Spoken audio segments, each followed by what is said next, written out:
ရေမှုတွေမှာပြောပြနေကြတဲ့ performance ဆိုတာပါလဲအဲ့ဒါကိုကျွန်တော်ဒီဗီဒီယိုလေးမှာရှင်းပြပေးမှာဖြစ်ပါတယ်ဗျအားလုံးပဲမင်္ဂလာပါ Audi Flash ရှင်းရနေကြိုဆိုလိုက်ပါတယ်ကျွန်တော်ဒီနေ့ပြောပြပေးမယ့်အကြောင်းအရာလေးကတော့ basic အချက်အနေနဲ့သိရမယ့်အချက်လေးပဲရေမှုရဲ့ performance တွေဖြစ်ပါတယ်ဗျ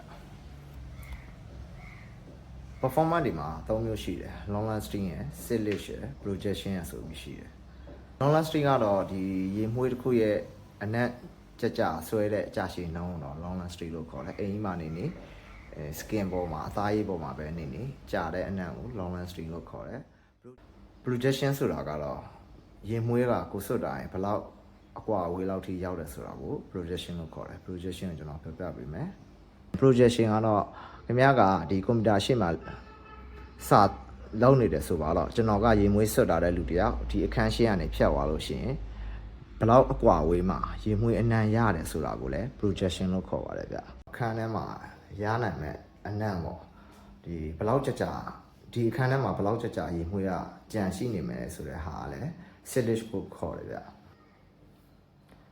silic က ventilation ဖြစ်တဲ့နေရာနဲ့ကျွန်တော်ဒီဟာကျတော့အခန်းလုံးပေါ့ aircon မရှိဘူးအခန်းလုံးကျတော့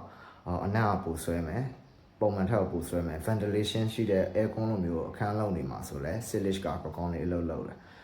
လေဝင်လေထွက်များရင်အနံ့ပြတ်လွင်မှုပုံမြန်တယ်လို့ပေါ့ silic ကတော့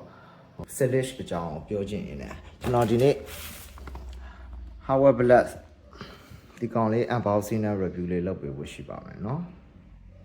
အားလုံးကျေးဇူးတင်ပါတယ်ဗျ